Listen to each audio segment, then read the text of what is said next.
Ladies and gentlemen, the brand new RTX 5070 graphics card is here, and let me start off with some honest truth. Most people have no clue who PC Centric is, and if I were to say that this thing is amazing, or if I was to say that this thing is terrible, it's not going to affect the vast majority of what people do. And to be honest, that's kind of like the whole of YouTube, really. There's loads of people that pay very close attention to all of these things. They make sure that they get the absolute best. But the honest truth is that a very large proportion of people that buy NVIDIA graphics cards buy them because they're NVIDIA, and they're not really too fussed. Not whether they're good, but like how much better they are gen on gen, all of this stuff. They just want the latest NVIDIA card.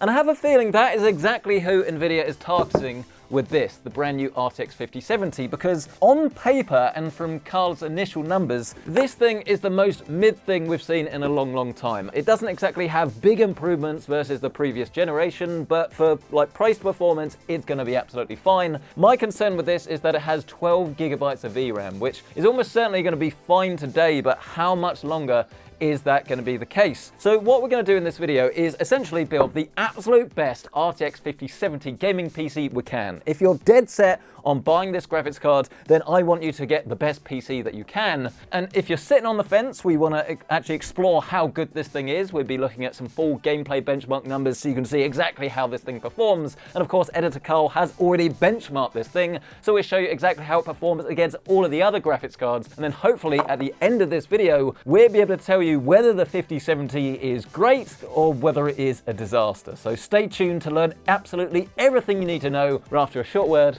from this video sponsor. The new Aorus Master 18 is the powerhouse gaming laptop of your dreams. Packing up to an Intel Core Ultra 275HX 24-core CPU and an RTX 5090 laptop GPU, this is a ludicrous amount of power that you can take with you anywhere you go. Built for both die-hard gamers and productivity power users, this Aorus beast can call a whopping 270 watts of power, allowing you to game at crazy high settings, unlock 1824 AI tops, and breeze through creative workflows. Learn more about this incredible machine today with the link down below. So yes, as I'm sure you can tell, I am not exactly feeling the most optimistic I ever have. And I love to run this channel like big energy, like trying to make everything as exciting as possible, but I've just got to admit, I can't really do it with this. For now, this is the Founders Edition. This is a review sample that was sent out by NVIDIA. Carl's got his greasy fingers quite literally all over this before I've had a chance to actually have a play. But as you can see, it is just a mini version of the 5080 and the 5090. There was no Founders of the 5070 Ti for some strange reason, but they've done an absolutely fantastic job with the design. In terms of thermals, acoustics, obviously we haven't tested this smaller version, so you can see it is literally just like a mini cut down version, which is absolutely fine because it doesn't need to be big. It's going to be more compatible with a whole bunch of other systems. Quick comparison for you though, this is a 5080 Tough. They haven't asked for this back yet. I'm sure they will in the coming days. And then we have a 2080 Ti. Actually is a little bit smaller than that, which is nice. This is how graphics cards should be. And at this stage then, if you have absolutely no interest in watching the full PC build, use the timestamps obviously to skip to the benchmarks and the gameplay a little bit later in this video. But if you're with us for the long haul, fantastic, who wouldn't want to be? We can actually start with the motherboard. So this is B650, this is the Eagle AX, this is one of the cheapest, decent motherboards you can get. As I say, this is the whole theme with this, we're trying to save as much money as possible. We could throw 360 coolers, 9800 X3Ds at this thing, but it would just decrease the value even further. We want to maximize bang for buck. So we're going to open up this box and grab our board. B650 probably isn't going to be around for that much longer, but obviously if you want to step up to B850, it's not really that fundamentally different. You got a little bit more bandwidth and features in places, but in terms of actual gaming, it has the same slot. You're almost certainly going to be getting the exact same performance. So this is the way I would go if I was building personally. And I will say that the eagle-eyed viewers amongst us will have probably noticed that this is a PCI Generation 4 motherboard when it comes to this top 16X slot, which is absolutely fine for today because there's basically no performance difference even on the 5090 between Gen 4 and Gen 5. It could matter in the future if you're buying like an 8X PCI Gen 5 card in like 3 or 4 years time, but that is kind of a future you problem. If you want to be future-proof, step up to B650E or obviously X870 or something like that, but for what we're trying to do here today, this is going to be spot on. And obviously we will be needing a CPU to actually plop inside this, and I've gone again for pretty much the best high-end value option, which is a previous generation Ryzen 7700. A couple of things about this. Performance is still going to be great. I doubt it's going to bottleneck our system in most titles, but it's something, again, we can explore, especially if you're playing like low settings, like multiplayer, and you want the highest FPS possible. Maybe you could step it up. But then the other thing about this is because it's a non-X CPU, it's only going to use around about 65 watts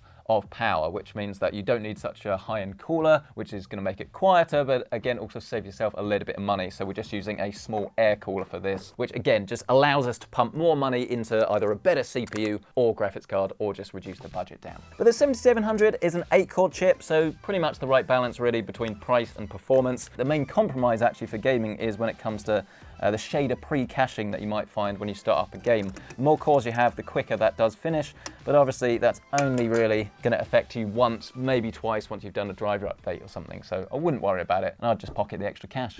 When it comes to our memory or our RAM, we're not really doing anything too complicated. We're actually going down to like a slightly lower end kit just because all the ones that I have that were slightly faster were in use, but then this is also a good example because again, if you can sort of save like 10-20 quid or so on a slightly slower kit of memory, it's going to enable you to maybe step up to a slightly better cooler or stuff. I mean, personally, I would spend the extra and get a 6000 megahertz kit, 32 gigabytes of DDR5, but if you did want to go for something a little bit slower, like a CL36 kit, or maybe something like this, which is 5600 megahertz, I don't think it's going to make a massive difference to your overall performance, but I thought it'd be better to actually show you what happens when you use a slower kit.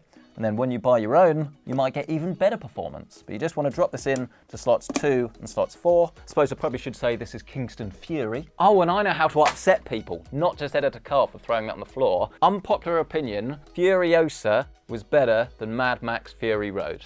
Fight me in the comments. This is the MP600 Elite. It's a PCI Gen 4 drive from Corsair. It's got good read and write speeds actually. It's not the absolute fastest you can get, but again, does it really matter? You just want something that has good sustained performance really, something that isn't going to slow down. But there are so many good offers and SSDs that are on special all of the time that, as I often say, I wouldn't specifically go for one unless you were looking at like top end, when maybe you'd go for like a Seagate FireCuda, or maybe you'd go for like a 990 Pro from Samsung or something. But this is often on sale and it's a good pick. And then you get your little cover, place this back down. There is some sticky film that you do need to take off before you do that, but I've used this board before. With our SSD installed, there's just one more component to go before we can actually get this inside our chassis, and that is going to be a cooler. Obviously you need it, otherwise your CPU is going to cook itself. You don't actually need too much with this though, and you do get one inside the box if you go for the non-X version, which is quite cool, but it's not as cool as you want, which is why you should step up to something like this. It's the PureRock 2 FX. This, along with the Arctic Freezer A36, are probably my favorites. This is a little bit more expensive. I think it looks slightly better, but then the cooling performance,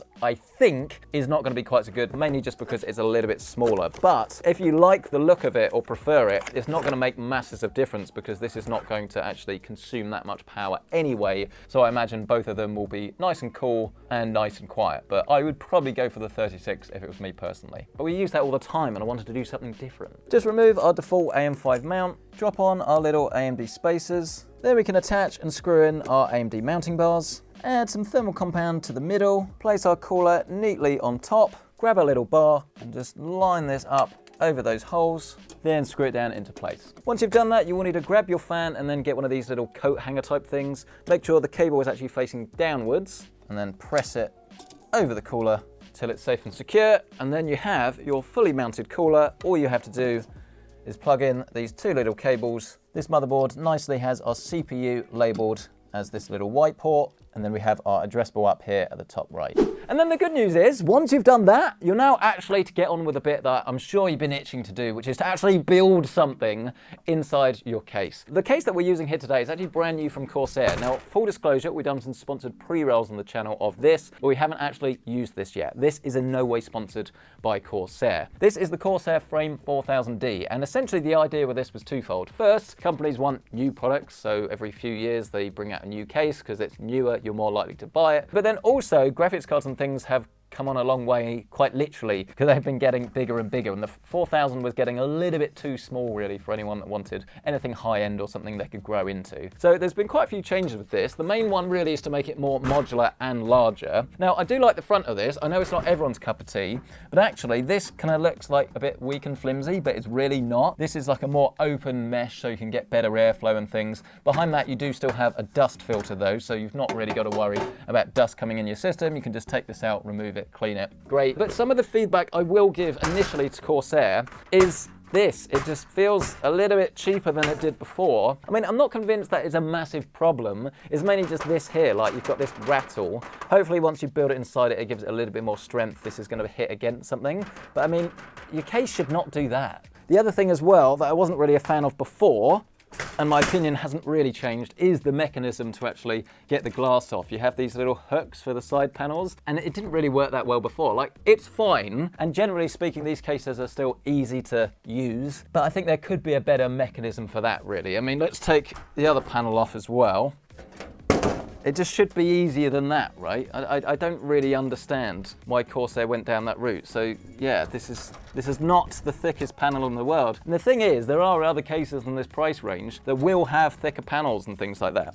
I mean, quite often you can get like an older case in a sale, so something like the Lee 216 or 216X. The build quality of that is ridiculous, and you can often get that for the same price of this, and it comes with fans. So this is the problem, really, that Corsair are going to find themselves in. Now, I do like the fact that you've got plenty of room at the back here for like extra thick controllers and things. They've got this little cutout quite neatly if you want to go down the Corsair Link route. You can also use like BTF motherboards and things, or if you want to go Project Zero, Gigabyte Project Self, that's all supported, but obviously that does take away some of the strength and rigidity. But to be honest, that's not a problem with the core structure of this. It was literally just those side panels, which I find a little bit strange. I would say feedback is that most of it is great, but just a couple of places, as I say, just a little bit rattly. I don't really understand why that's the case, and I don't think it should be the case. This piece also removes, look, and you have a translucent cover that you can remove if you want more airflow.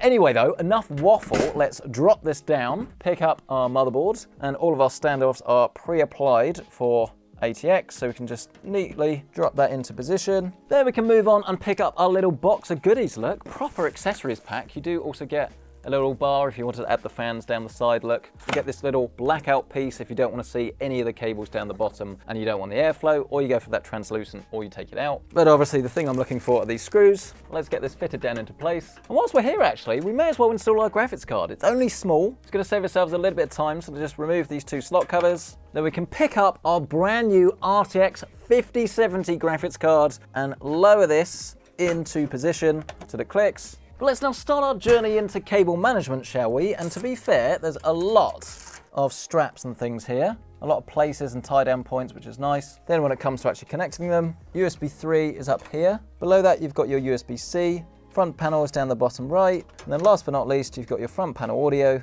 that connects down the bottom left. That does annoy me because I'd much rather not have these complaints, but for some reason, both the USB-Cs are really short, and I don't understand why, because they didn't need to be, which means that getting it neat is going to be annoying. And if you have a motherboard where these things are in a bit of a weird place, it might even not fit at all and you'd have to buy extensions. I get that you don't want it to be way too long, but when you clearly know what you're doing with this HD audio cable, that if anything is a bit too long, why couldn't you just give us some of the length in these cables there? It's weird, and to be honest with you, it's not really something I've seen before in a full-size ATX case. And at this stage then, you've probably already noticed that there aren't actually any fans in this, so you are going to have to add your own. The ones that we're using here today, I essentially just want to match the cooler that we have, so we've got some light wings. You can buy their newer FX versions that have a bit more RGB, but I kind of like this. It's a nice balance between looks and performance, and importantly, silence. But I will say that we're using 140s here, partly because they're the ones I have on hand, but then also because we always use 120s, and I think a lot of people probably wonder why we don't always use 140s, and it depends on the case.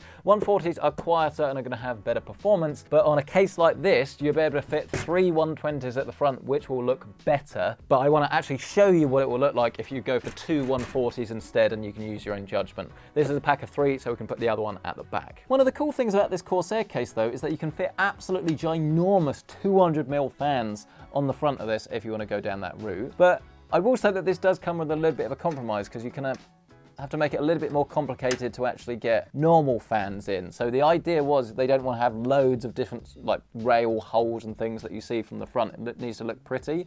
As they give you these rails, but then these little clips that go onto them. So you can't just literally screw it in. You have to put the clips in first and then screw it in. And I must admit that whilst I was quite frustrated when I was trying to work it out, once you do get it, it does allow you to move the fans after you've actually installed them, which is quite a nice touch. So all right, just read the instructions. We'll pop the other one at the back as well. Daisy chain them all together so that we're still using just this one ARGB at the top, and then all of the fans I've connected to fan headers throughout the board. We've got 3 spare and 3 extra fans. But anyway, let's stop the usual PC Centric moaning and get this finished off with the power supply. And this is also by Be Quiet. This is the Pure Power 12M. 650 watts is the rated minimum for the Founders Edition of the 5070. If you go for AIB SKUs, that might change. If you're going to overclock, that might change. But realistically, we're using a very, like, I don't want to say underpowered, but a very low power CPU, so this is probably overkill anyway. This is a modular power supply. I believe it is rated gold for efficiency as well. We just give this a spin round so we can actually access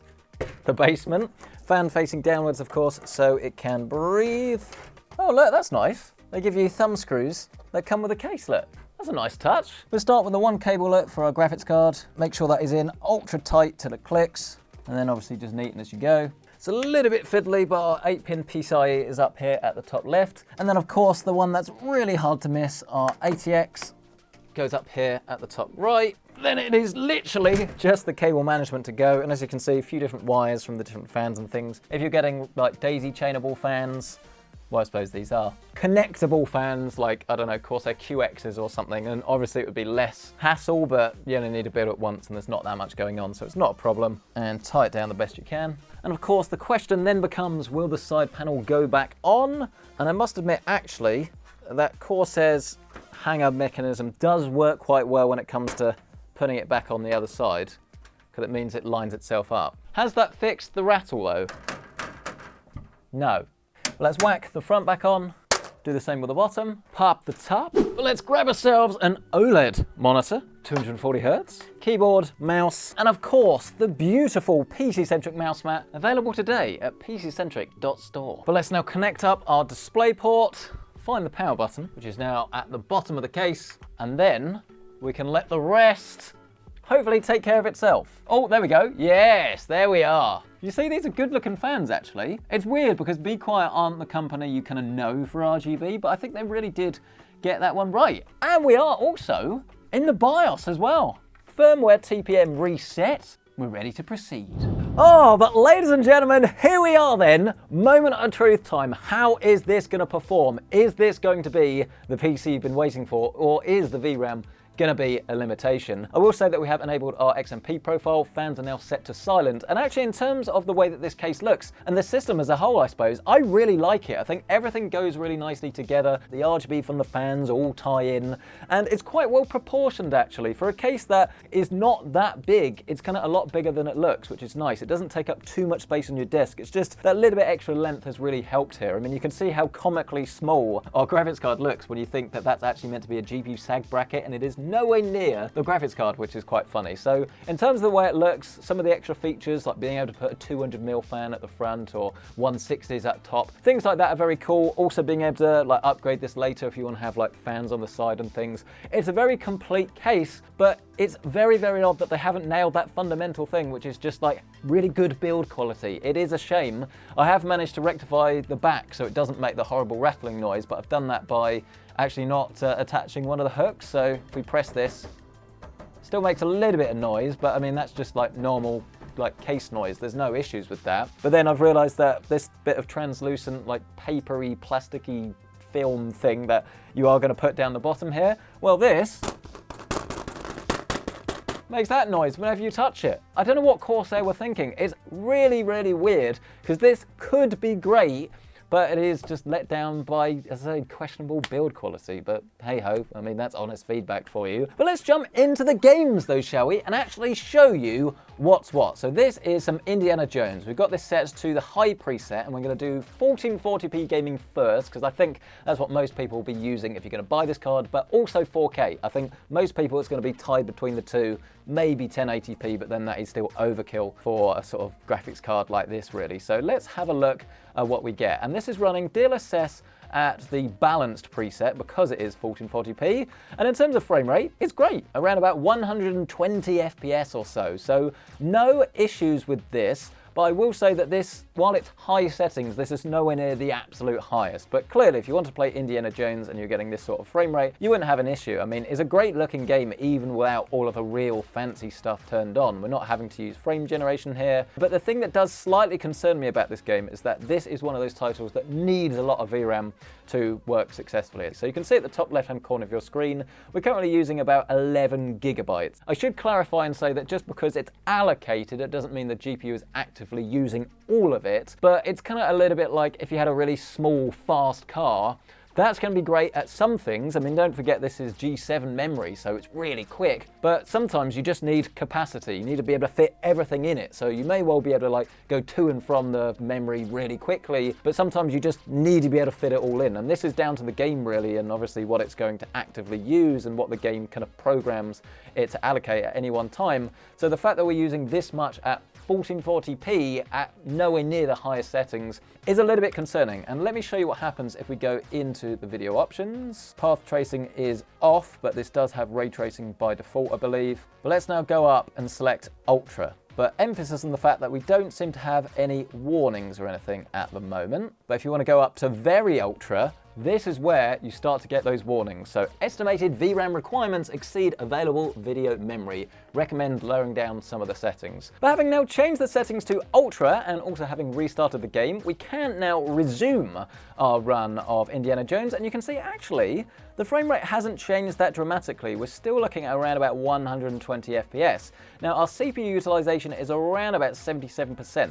Don't forget this is an average of everything, so it may well be that we are actually running in a little bit of a CPU bottleneck situation. I think it's going to be very close. That doesn't mean that you should absolutely step up to an even better CPU, because again it's all about price to performance, but it is something to note if you were wanting to step up. There are going to be games that you could potentially be getting an even higher frame rate in. But in terms of our GPU utilization, you can see we're only just slightly bottlenecked. We're almost trading blows, because it cycles between about 97%, which isn't bottlenecked, and then 94, 92% like you can see there. Now interestingly, in terms of thermals and things as well, this thing, I told you it's going to be ridiculous. 59 degrees on the graphics card despite its tiny size, so no issues there whatsoever. It's using about 160 watts of power even when it's doing DLSS, ray tracing, all of this good stuff, which is quite cool. CPU's running warm, but I've got a very aggressive fan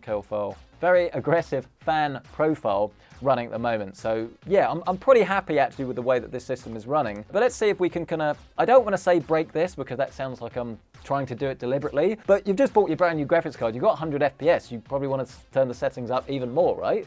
What happens if we go up to Very Ultra? Well, once again, we have had to restart our game, but I mean, the game, to be honest with you, is running absolutely fine. I mean, our frame rate's still about the same, which goes to show that I think it is a CPU bottleneck that's actually causing the lower performance. I mean, you definitely can tell when you start to turn the settings up.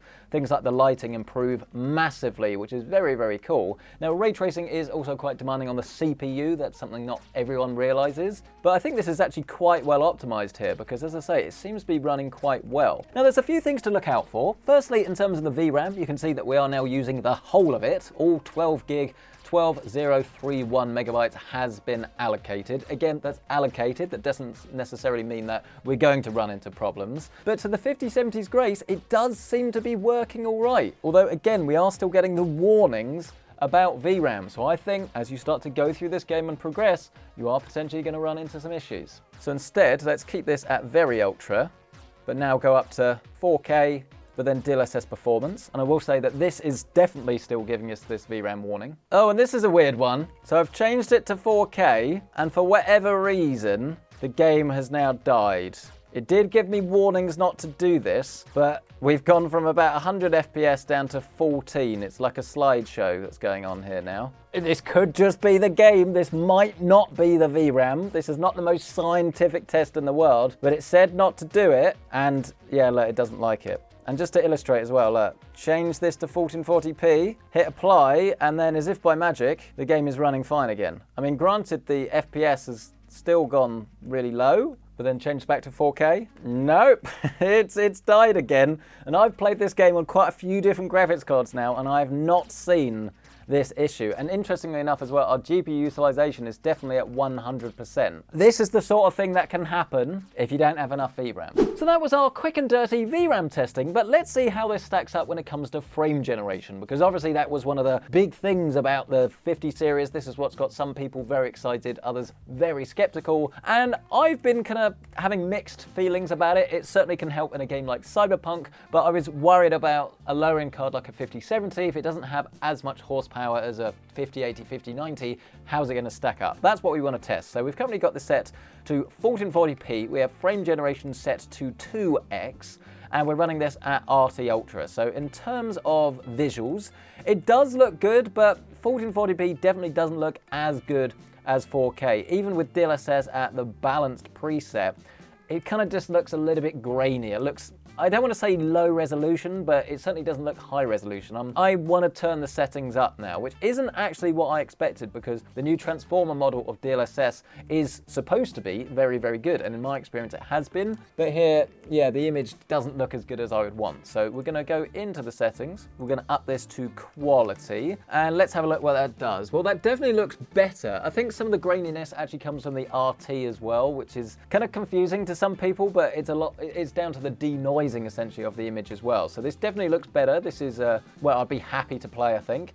And in terms of frame rate, you can see we're getting around about 115, 120 FPS. Again, remember, this is with frame generation set to 2x. So this isn't pure rasterization, but this is, as long as you're happy to like ignore a couple of artifacts from here and there, going to give you a great experience, to be honest with you. I mean, around about 110 FPS on a mid to upper end card with ray tracing is pretty good, to be honest with you. But don't forget that this is a multi-frame generation card. So you can go into the video options and then you can change this from 2x to 3x.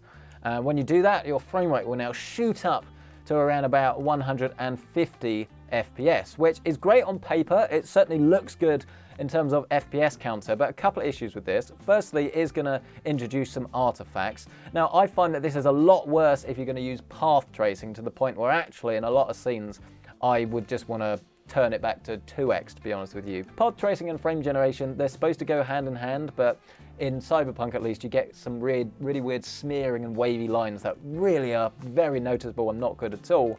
And then the other problem is my driving ability. The other problem is, of course, going to be latency, and we talk about this a lot. We can give you an average figure, and I'm sure it's going to be around about 55 milliseconds or so.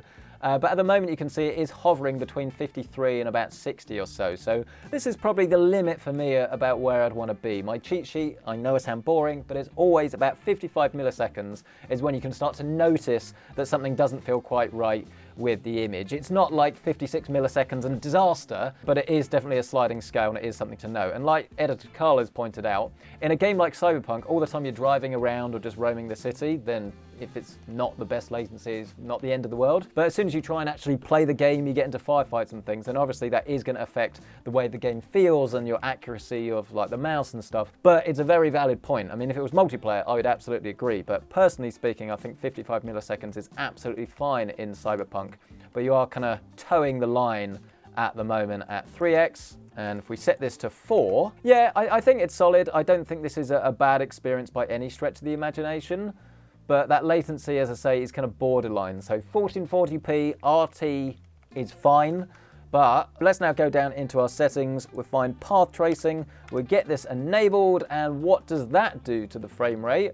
Frame rate's still good. So on paper, you might think it looks great around about 140 FPS. Certainly looks very smooth when we pan the camera. You can see a little bit of that weird AI smearness now. As I say, path tracing combined with 4x frame gen is dangerous, worth experimenting with, but yeah, not exactly the best experience in the world.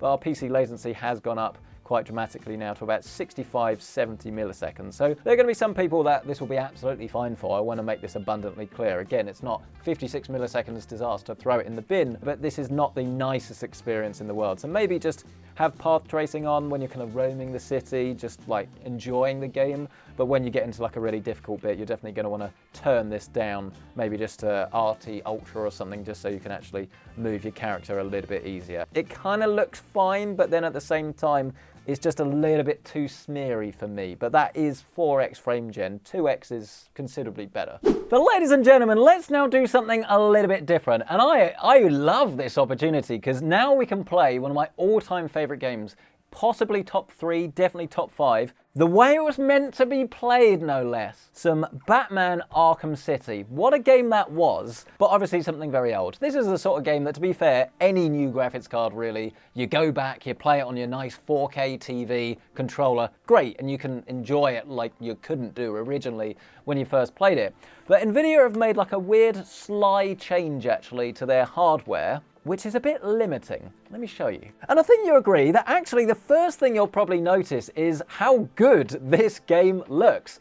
I remember it wasn't that long ago I was watching a video all about why games these days have almost gone backwards in terms of graphics. And a lot of this is just down to there's less limitations now in terms of like how big you can make games. What they did with this is focus on like a relatively small area and just make it incredibly detailed. It wasn't about having the absolute biggest map. It was about just filling it and making it feel as Batman-y as possible. And it worked really well, but PC ports back then weren't exactly the best. And you can see actually when roaming around, there's quite a lot of stutter. It's not too bad, but we have also had to unlock the FPS. But Nvidia have decided to discontinue, not entirely sure why, I'm sure there's a reason, but they've discontinued support for a lot of 32-bit applications, and PhysX, or at least this version of PhysX in a few different titles, now won't run. So what you're seeing here is without PhysX enabled. This is just the default CPU physics that you get in the game. So bear in mind, we're getting around about, call it 150 FPS. Frame rate isn't the smoothest, but once you're in a certain area, it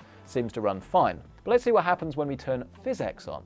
Annoyingly, you have to restart the game to do this, but here it is, hardware accelerated PhysX, trademark, and you should easily be able to run this on the absolute highest. But you'll see we now get this little warning, your hardware does not support NVIDIA hardware accelerated PhysX. So what that's going to do is transfer that to the CPU, and the frame rate is going to suffer as a result. It wanted a GTX 570 plus a GTX 460 as a dedicated PhysX card. Let's open the benchmark, because I know there's a load of smoke and a load of particle effects on this. I want to see it die. And this is almost an advert for PhysX. You can see all of the effects at once. You've got all of the bits of paper you can interact with, you've got the smoke, you've got the particle effects, and clearly the FPS is a lot lower here than it was in the game when we didn't have any of these effects. We're looking at anywhere really between, what's that, maybe 30 FPS up to about 60. You are getting some extreme drops, but you were going to see them in the game anyway. When the benchmark finishes, we're getting 96 FPS on average, minimum of 4, maximum of 201. So 96 FPS you might think at 4K doesn't sound too bad, but it is very dramatic. I think this is probably one of the better implementations of CPU physics, clearly. But the point is, PhysX has been dropped if it's 32-bit. I don't really understand why. You're buying a new product, and if you want to go back and play some of these games, you are going to have to turn settings down, which is almost a bit of a theme here. But ladies and gentlemen, I am fully aware that this has been a little bit doom and gloom, and realistically, for what most people are going to use this graphics card for, as I say, I don't think you're going to run into a load of issues. So what we have now is some Apex Legends. We're running this just under absolute max settings. It's literally just one setting set to high rather than very high, and we're pretty much away really. This is running at 4K, and we're getting about 101 to 150 FPS, depending on like all of the particle effects and things that are going on. And it really does come down to what sort of gamer you are, essentially, because if you are wanting to play like the latest cutting edge titles at max settings, single player, that's all you do. You're doing this all for the like ray tracing, all of the NVIDIA features and things. Then that's when the VRAM is potentially going to cause you some issue. But for what most people are going to use, which is mainly multiplayer, and then you maybe play like one of your favorite single player titles like a few times a year or so, it's just frustrating that this couldn't be like the do-it-all solution, because I think if this card did have the full 16 gig of VRAM really that I think we want as gamers from this, then it would be so flexible and you wouldn't have to feel the need to step up to the 5070 Ti or go for an AMD alternative, because obviously that is the elephant in the room. I will be able to talk about that properly tomorrow, so we can't really say any more than that. I've lost my trail of thought completely for a second there, but as I say, I personally wouldn't want to buy a card with 12 gigabytes of VRAM, but for what most people use their PC for, which is multiplayer the vast majority of the time, single player games every now and then, you don't mind turning down some settings if it does affect you. It's not like the 8 gigabyte frame buffer where there will be certain games that literally just won't work. This, it will work, you just have to turn some of the settings down in certain situations. Let's give you a quick noise test though.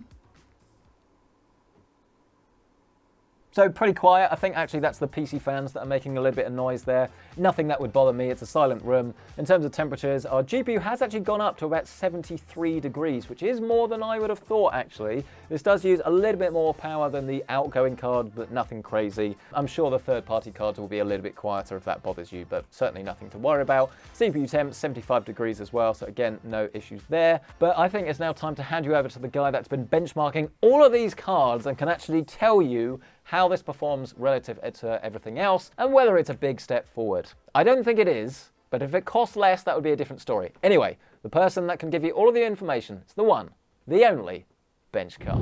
Hello everybody, it's me, Bench Carl, and I'm back with some more benchmarks for you lovely people. The only problem is, I don't really have any exciting news to share with you, and this will probably be the quickest bench car yet. The RTX 5070 is without a doubt the most minimal upgrade possible compared to the card it fundamentally replaces, the RTX 4070 Super. Pair this lackluster gain with the same 12GB of VRAM, albeit now upgraded to faster memory, and your microwave GPU meal is ready. In my opinion, a 16GB GDDR6X configuration would have been a far more practical choice than 12GB of GDDR7, and would probably have been cheaper too. This all leads to the RTX 5070 averaging around 2.15% faster than the 4070 Super, which at 4K worked out to be an overall average gain of 2 FPS. Yep, 2 frames per second. We're glad that G7 memory was worth it. Now, cynicism aside, the purpose of this new 5070 was clearly to bring 4070 Super performance down to the price point of where the new 5070 will lie, which does actually make logical sense, but so far we have seen essentially zero real-world availability for Blackwell at the RRP, or much availability at all. So at the time of filming at least, it's reheated fission GPU chips from 2024. Stepping things down to 1440p, and the RTX 5070 is now a whopping 3.2% faster than the 4070 Super, but still around 20% faster than the 4070, which it technically replaces. Maybe it's worth waiting for a 5070 Super in a year or so for a similar priced card with 16GB of VRAM from Nvidia. Or if you truly care about VRAM at this price point, and want to buy a GPU in 2025 under $600, then make sure you pay attention to our next video covering the new 16GB AMD GPUs. We can't say anything about them yet, but rumors point to them being very tasty indeed, especially at that $599 price point, which could be less than the real-world price of the 5070, let alone the 5070 Ti. When it comes to ray tracing, once again we don't see too much to get excited about. With Blackwell, we're seeing absolutely minimal gains in ray tracing versus the 40 series, which is really frustrating, though there is always MFG, and of course AMD won't be able to run multi-frame gen, nor can the older 40 series cards either. So if that's something you like the looks of, and are happy with everything you've read or heard about it, that is a feature you will be missing out on. But if you do run out of VRAM, not even MFG can save you. Though I suppose maybe neural rendering might, but the future is unknown for this card, which even at the MSRP is rather concerning. As for the value proposition, if you don't mind turning textures or resolutions down, the 5070 at its MSRP isn't actually a bad bet, though if you want my personal advice, wait for the reviews of the new AMD GPUs and vote with your wallets. If you're fed up with Nvidia, then you need to consider AMD or Intel GPUs, because ultimately, until Nvidia has a reason to make their cards more competitive, they are competing against themselves. The more cards AMD and Intel sell, the more devs will adopt their tech, and the more vendors will make their GPUs. We got to see FSR 4 at CES this year, and it looks like a massive upgrade over FSR 3.1. I've not seen a side-by-side versus DLSS 4 though, so it's hard to gauge how far ahead Nvidia truly is regards upscaling. All I can say is that FSR is finally using AI accelerators in RDNA 4 GPUs to enhance image reconstruction. Ultimately though, if Nvidia continue to dominate the market unchecked, you might want to get used to seeing minimal gains. We wouldn't mind if they were unveiling class-leading products, but the RTX 50 series seems to be very lukewarm. Let's see how well they age, and what AMD has up their sleeves. So yeah, it's fair to say that the 5070 is definitely a bit of a weird card. I mean, the PhysX thing is annoying, but if you were to buy a competitor's card, you wouldn't get it anyway, and it's older titles. It's not the end of the world. I do think Nvidia are too heavily relying on people that are just going to buy this card anyway, really. It is a very, very lazy graphics card. It should have had more VRAM. I think the 5070 Ti is the best card of the generation so far. Even if this has amazing value for money at the RRP, chances of buying that are probably quite low at that price. It's a lazy launch. It doesn't do anything different really to the 4070 Super, and that was a card I was always, I don't want to say struggling to recommend, but I would either spend more or I would have gone for the AMD alternative really, because I'm just not quite comfortable with a card that can play really high settings at 1440p and 4K, but is now borderline on that limit when it comes to VRAM. This is something we want to last for a long time, and I don't think the longevity is necessarily there, and Nvidia should have put more VRAM in this graphics card. But we'd love to hear your thoughts on this. What do you make of the 5070? Do you think that this is a fantastic graphics card that everyone should be buying, or do you think this is just another graphics card that's come out of the lazy factory from Nvidia and that they should do better? What is the right stance on this? Let us know down in the comment section below. Smash this like button if you've enjoyed this. Get yourself subscribed. And of course, if you do want to check out current pricing on anything that was featured in this PC, you can find that listed down below with our affiliate links. And while you're down there, why not bathe in the brilliance of the new Aorus Master 18? This powerhouse notebook can do just about anything, with up to 24 cores on Intel's latest 200 series of Core Ultra mobile processors, and up to a ludicrous GeForce RTX 5090 laptop GPU with 24GB of video memory. Gigabyte's AI helper GI Mate is available at just a touch of a button and helps you to optimize your system for performance or silence, and thanks to Aorus Infinity X cooling technology, the new design is up to 7% quieter than before. Learn all about it today with the link down below. But thank you guys so much for watching. We'll catch you in the next one.